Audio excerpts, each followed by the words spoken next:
Yo soy Joaquín Rey y esto es La Voz del 21. A esta hora de la mañana nos acompaña el congresista Juan Cheput de la bancada Contigo, con quien vamos a comentar varios temas de coyuntura. Congresista, muy buenos días. Muy buenos días, Joaquín.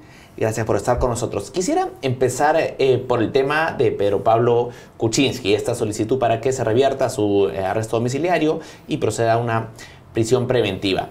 Entiendo que usted está entre quienes lo visitan con cierta frecuencia. ¿Sabe cómo ha tomado esto el presidente? Sí, lo ha tomado con bastante pena, inclusive en términos de salud, esta se ha deteriorado aún más, él ya arrastraba problemas de salud y lo ve él como una especie de ensañamiento, ¿no? Por la sencilla razón que las visitas amicales no se pueden convertir en eventos políticos simplemente porque es la especulación de un fiscal o de un juez. Entonces esto va directamente a deteriorar su estado de ánimo y por extensión su estado de salud. Ahora, tanto usted como la vicepresidenta Arauz de alguna manera han dicho que sí ha habido una influencia del Ejecutivo. La señora Arauz ha sido un poquito más dura y básicamente está diciendo que el gobierno está detrás de esto. ¿No es un poco quizá irresponsable decir? Porque esto sería una intromisión grave. Claro, pero existen antecedentes, ¿no?, en las declaraciones del presidente del Consejo de Ministros y en las declaraciones de Gloria Montenegro. El primero atribuía a Mercedes Arauz una conducta saboteadora de la bancada de Peruanos por el Cambio, e inclusive decía que ella no habría renunciado si hubiera sido confirmada como presidenta de la Comisión de Economía. Y en el caso de Gloria Montenegro hace un análisis sobre las declaraciones de Pedro Lechea, señalando de que estas tendrían un origen en una indicación de Santa Mónica. Es decir, que de Santa Mónica sale la instrucción política para que el presidente del Congreso se manifieste. Entonces, por extensión, ese es el mismo razonamiento del fiscal Pérez, que de Choquehuanca estarían saliendo las instrucciones políticas para que renuncien Mercedes Arauz y Carlos Brus. Entonces, hay una línea narrativa con distintos protagonistas, pero que manejan la misma lógica. Por eso es que yo creo de que acá hay una indicación de Palacio de Gobierno. Pero una cosa es, digamos, los enfrentamientos en el marco de toda discusión política, pero suponer que el presidente tiene la capacidad de influir en lo que hacen los fiscales, ya estamos ahí trayendo una barrera de dos poderes. Claro, por eso es que yo hablo de gobierno, por eso es que yo hablo de Palacio de Gobierno o de gobierno y no digo Martín Vizcarra. Yo lo que señalo... ¿De quién estaríamos hablando? Bueno, entonces podría ser el premier, sus asesores, no lo sé, tendrán que aclararlo ellos, pero de que existe una línea narrativa que se ha manifestado en las declaraciones del presidente del Consejo de Ministros, del propio presidente de la República y de Gloria Montenegro y del ministro de Justicia, existe. Y esa es de que estarían recibiendo instrucciones políticas para socavar la bancada de gobierno. Pero lo que yo creo que quizás, digamos, sí debe haber cierto cuidado en tener este tipo de expresiones, porque, por ejemplo, ¿no?, la defensa del expresidente Toledo argumenta que en Perú no hay una separación de poderes. Y ese tipo de declaraciones, de alguna manera, le dan argumentos a ese tipo de posiciones, ¿no? Claro, por eso es que el presidente no debe hablar de que el acuerdo con Odebrecht está mal hecho. Estoy de acuerdo. ¿No? Entonces el presidente del mal ejemplo, el presidente tiene intromisiones en aspectos jurídicos como en Tía María y obviamente se generan las condiciones para que cunda el mal ejemplo. En todo caso, el Ejecutivo debería ser el primero en tener cuidado de manifestarse de esa manera, ¿no? Yo recuerdo que cuando el expresidente García pidió asilo en la Embajada de Uruguay, usted estuvo entre quienes manifestaron que en Perú sí había independencia de poderes. ¿Qué ha cambiado? Se ha deteriorado, pues yo creo que hay mayor participación mediática de los fiscales y hay una situación que antes no existía, el enfrentamiento de fiscales dentro del Ministerio Público. La verdad es que eso me parece completamente inusual, o mejor dicho, insólito, que fiscales de menor jerarquía se nieguen a brindar información o a acudir a los llamados de fiscales de mayor jerarquía. Independientemente de si eso se ha hecho antes o no, lo que sí existe es un nivel de enfrentamiento en el Ministerio Público que antes no había. Inclusive que se ha extendido a otros poderes del Estado, como cuando, por ejemplo, los fiscales Vela y Pérez se enfrentan con el propio presidente de la Corte Suprema, del Poder Judicial, el señor Jorge Lecaros. Entonces hay una especie de todos contra todos que afecta a la institucionalidad en el país. Me imagino que se refiere usted a ese pedido que hace el señor Gálvez citando a los fiscales Vela y Pérez, y es un pedido que está respaldado por otros fiscales supremos como el señor Chávar y el señor Rodríguez Montesa. ¿No cree usted que estos tres fiscales en particular harían bien en no hacer este tipo de solicitudes habida cuenta de que ellos también están sindicados? Claro, como parte de en un mundo ideal blancos? sí, pero en el mundo de lo real, de lo fáctico, de la evidencia, son fiscales contra fiscales. independientemente si están atravesando procesos o no. Y todo eso configura una situación de deterioro. Desde el momento que hay enfrentamiento entre fiscales que están siendo investigados y fiscales que están investigando, hay una situación de deterioro. ¿Y a qué se debe eso? A que no hay liderazgo. No solamente de la doctora Zoraida Ábalos, sino del propio presidente de la República. Yo he vivido situaciones mucho más complejas en el año 2000, pero había un líder, que era Valentín Paniagua, que hacía consejos de Estado, de los cuales cada uno salía con su tarea, y había una predisposición de los presidentes de los respectivos poderes, Carlos Ferrero, por ejemplo, desde el Congreso, que de inmediato empezaban a desarrollar lo acordado con el premier Javier Pérez de Cuéllar, con Carlos Ferrero o con los responsables del Ministerio Público y del Poder Judicial. Pero hoy día no hay ese liderazgo, no hay una estrategia de Estado. Y eso que estamos viviendo un clima sacudido por el caso Lavallato, que obviamente genera problemas en la institucionalidad. Ahora, volviendo al caso de PPK, yo también considero que es un exceso de parte de la Fiscalía hacer este pedido. Vamos a ver qué pasa mañana, finalmente el juez tendrá la palabra. Pero ¿no haría mejor el presidente Kuczynski no tener este tipo de reuniones que presuntamente violan el código de conducta? Porque el código de conducta es claro, dice no se puede juntar con testigos de casos que vea el equipo de Lavallato, y la vicepresidenta Arauz es testigo en el caso de Keiko Fujimori. Entonces, ahí parece que sí hay una transgresión. Claro, pero por otro lado se da la circunstancia que ella es parlamentaria. Y por otro lado de que es una, en la línea de testigos está dentro de las más alejadas. Entonces ahí hay una especie de grisura legal que le permitiría a ella tener ese tipo de acercamiento. Por otro lado, yo no lo considero reuniones, son visitas. Y en esas visitas, dentro de las cuales yo he participado, hemos hablado de cualquier cosa menos de política, porque el presidente Kuczynski no está interesado en política. Yo hablo, por ejemplo, mucho de música clásica con él, ¿no? Es un tema que a él le apasiona y yo soy miembro del patronato. Entonces, ese es el gusto que nosotros tenemos. Yo jamás he salido con una indicación política de allí y nunca lo he visto con actores políticos. Que lo podrán visitar, lo hacen, pero en calidad de amigos. Porque no olvidemos que es una prisión.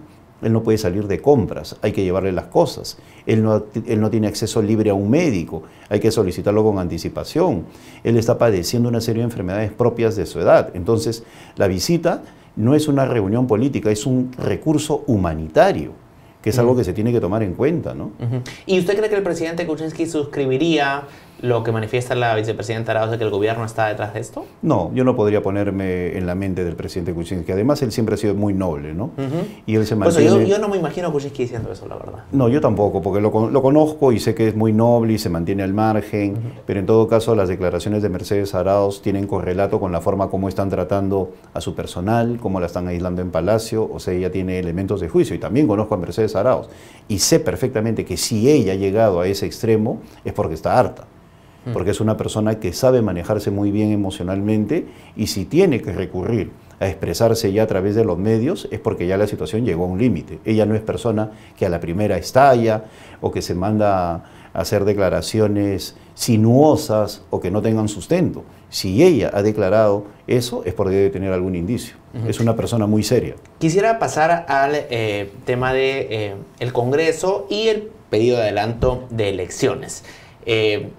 Algo que llamó la atención fue la declaración esta semana del presidente del Congreso de la Echea, donde de alguna manera extiende la mano para trabajar en diálogo, pero luego termina con una frase bastante dura: no tenga miedo de gobernar, algo así. ¿Usted ve que realmente hay una voluntad de diálogo desde el Congreso? Sí, porque yo pertenezco a la Junta de Portavoces y sé que ahí se ha tratado ese tema con amplitud. Es cierto que hubo un par de posiciones aisladas, una de ellas encabezada por Mauricio Müller sobre el tema de la vacancia, pero que de inmediato se cortó y se pidió que refocalizáramos el asunto, que es la construcción de una agenda, la invitación de los ministros y cómo manejamos la siguiente legislatura. Entonces, las declaraciones de Pedro Lechea yo las veo como una reacción. ¿A qué? A un acto del presidente de la República 2 días antes, donde en calles y plazas vuelve a poner a la ciudadanía contra el Congreso. Lo que sucede es que nos hemos acostumbrado a que desde el Congreso con Daniel Salaverry no haya respuesta al Ejecutivo.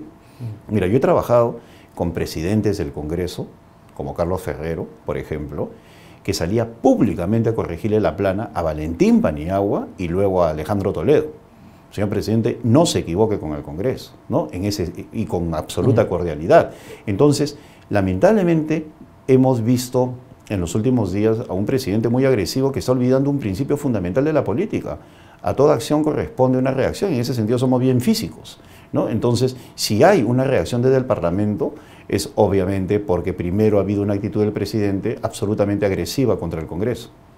Pero la ciudadanía lo que ve es un Congreso que se queja permanentemente y con justa razón en muchos casos de que hay un ejecutivo que lo pecha. Pero si la respuesta es devolver el golpe, la gente dice, ¿y esto cuándo acabas? Esto es un ring de box, ¿y cuándo realmente nos sentamos a gobernar? Claro, por eso es que yo felicité un artículo en Perú 21 de Andrés Romaña, de hace pocos días, que me pareció fantástica la frase que él utiliza, ¿no? Para un populista, esta es la oposición perfecta, la de Fuerza Popular, porque permanentemente le pone la pelota para que el populista patee, denigre al Congreso, ¿no? Lo ataque, diga de que no lucha contra la corrupción, y podemos mencionar una serie de casos, ¿no? Chávarri, los cuellos blancos, la misma elección de la mesa, etcétera, etcétera. Entonces, existe lamentablemente una actitud en Fuerza Popular que no entiende que la única manera de cortar todo eso es quitándole el chicote al presidente. ¿Y qué significa quitarle el chicote? Tomar nosotros la iniciativa en una agenda, ponerle la valla alta al Ejecutivo, emprender unas cuantas reformas, olvidarnos de responder, o actitudes, desde mi punto de vista, anecdóticas, pero que tienen bastante relevancia mediática, como lo que sucedió ayer en la Junta de Portavoces entre dos parlamentarios que devalúan la imagen del Congreso, ¿no? Y no por el hecho en sí mismo, sino por el escándalo que generan sobre la base de la especulación. Ahora, parece que Fuerza Popular se estuviera moviendo en la dirección opuesta, ¿no? A juzgar por quienes han puesto en los puestos claves, como en la vocería, la Comisión de Educación, la señora Bartra sigue en Constitución, la vicepresidencia del Congreso. Entonces, parece que ellos están optando por la estrategia opuesta, que es mayor confrontación todavía. Claro, en todo caso, aferrarse a sus fortalezas, y están equivocados si ellos piensan que la fortaleza es pechar y no convencer, o responder y no tener la iniciativa, ¿no? Entonces, ellos creo que permanecen equivocados, porque si optaran por otro camino, ese sería el del diálogo, la conciliación, más pone en jaque al gobierno una actitud como la de Jorge del Castillo, es decir, trabajemos juntos para hacer una agenda en común, a ver qué temas tienen, que los haces pensar, que una actitud tipo otro parlamentario, no quisiera mencionar a alguien específico que tuitea agresivamente contra algún miembro del Ejecutivo. Yo creo que acá lo que corresponde es apostar por ese grupo de parlamentarios, que los hay, ¿no? Que están dispuestos a construir una agenda en común con el Ejecutivo. Ahora, sobre el adelanto de elecciones, hay argumentos a favor, en contra, y puede uno estar de acuerdo o en desacuerdo, pero creo que hay pocas cosas tan perjudiciales para una democracia como la incertidumbre. A este momento no tenemos idea cuándo van a ser las elecciones. ¿Usted ve que en el Congreso puede haber una mayor claridad? Porque vemos que la estrategia aparentemente en Constitución es sencillamente postergar. Parece que no tienen mucho apuro. Entonces, es que yo creo que esa es una estrategia equivocada. Esa es la estrategia de la agonía, ¿no? La de mantener en la incertidumbre, como tú muy bien señalas, a la población. Yo desde el mismo 28 de julio, y ahí está el comercio como testigo, dije que ese proyecto debería ir iba a decir al tacho, no lo dije en su momento, ahorita tampoco lo pienso, pero debería ir al archivo, ¿no? ¿Por qué? Porque simplemente planteando unos cuantos escenarios desde el mundo de la logística, de la política o de los recursos públicos, no tiene, y subrayo eso, fundamento ni funcionalidad. Es imposible. Yo he estado en 5 campañas presidenciales, que un candidato recorre el país en los próximos 4 meses. Vamos a tener 4 procesos electorales en un lapso muy corto. Si es que consideramos el referéndum, las primarias y la primera y segunda vuelta, son 4 procesos electorales, la gente va a estar harta. Entonces, el gasto, que no sería 300 millones, sino desde mis cálculos más o menos 1.200 millones, no los tenemos en estos momentos. Y por otro lado, vamos a consagrar al statu quo. No hay posibilidades de que nuevos actores se hagan conocidos en tan corto tiempo, así salgan en la televisión todos los días. Entonces, ¿qué estamos haciendo? Y finalmente, criticamos las reglas de juego actuales, se hace una reforma política y vamos a condenar al país a 5 años más de las mismas reglas. De acuerdo, pero lo que preocupa es, ok, no adelantemos elecciones, pero ¿qué podemos decirle a la ciudadanía para que esté tranquila de que por lo menos en los 2 años que quedan hay algo mejor? Porque la preocupación es, ok, si no adelantamos elecciones, pero seguimos en este plan de que unos y otros se pegan, son 2 años perdidos igual. Claro, yo creo que ahí el principal responsable, el que tiene que tener una actitud distinta, y luego en segundo orden La misma es el presidente de la República y luego Pedro Lechea, el mismo Jorge Lecaros o Zoraida Ábalos. Y varios de sus colegas también. Y por supuesto, por eso te hablo de una segunda línea. Luego los 130 parlamentarios, o los 129 sin contar al presidente, por una sencilla razón. Acá estamos viendo de verdad el colapso del sistema de partidos, pero también es cierto que ese es un fenómeno mundial. Las redes sociales, la incertidumbre como sinónimo de normalidad, o sea, lo incierto es todos los días, la complejidad, son fenómenos que hoy día están sacudiendo no solamente el mundo de la gerencia, de la administración, donde un FODA ya no sirve para nada, porque las cosas cambian todos los días. Un FODA me refiero al análisis estratégico. Sí. Y en el mundo de la política ya te tienes que guiar por tendencias, ¿no? O sea, ver cuáles son las tendencias, el feminismo, el papel de la mujer, la vejez, más que por situaciones concretas. Entonces, hay en estos momentos un deterioro. Y el asunto de fondo, Joaquín, creo yo, es que hablamos de reforma, pero lo que estamos haciendo es simplemente un maquillaje. Y esto lo digo con respeto por mis amigos de la reforma política. Yo siempre he señalado desde hace muchos años que en el Perú nunca hubo una transición. Lo de Paniagua fue transferencia, no una transición. ¿Por qué? Porque no hubo constitución. Una nueva, tan simple como eso. Y en segundo lugar, ¿por qué menciono el papel constitucional? Porque estamos viendo de que hoy se quieren aplicar fórmulas de regímenes parlamentarios a un sistema presidencial. Cuando veo que con naturalidad politólogos que enseñan en la universidad dicen, pero si eso lo hacen en España, eso lo acaban de hacer en Inglaterra, bueno, se olvidan de algo elemental, que son reglas naturales de sistemas de regímenes parlamentarios. Por eso es que allá se ve con naturalidad y no es una crisis política terminal, porque el sistema permite que si no logras construir una alianza parlamentaria, pues cambias de gobierno y dimite Teresa May, o Zapatero se tiene que ir, o Rajoy, o el actual presidente Sánchez, ¿no? Entonces, ese es el tema de fondo. El híbrido que nace en 1978-79 con la réplica de la Constitución española y que se sigue consagrando en la Constitución del 93.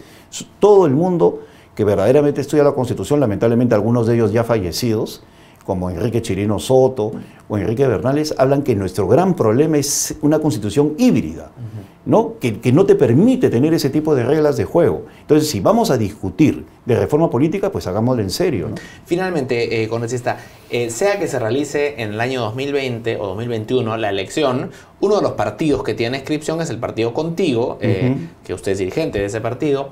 ¿Y qué rol van a tener ustedes? Me imagino que si son en 2020 ya tendrán que estar preparándose, definiendo quién va a ser candidato. Bueno, nosotros vamos a tener elecciones internas de acá, elecciones internas pero para la dirigencia a más tardar en noviembre. ¿Cuántos militantes tienen? En estos momentos no tengo la cifra exacta, la verdad te mentiría, estamos alrededor de 20 y tantos mil, yo creo de que eso se puede ampliar y lo que sí hay es una gran dinámica, ¿no?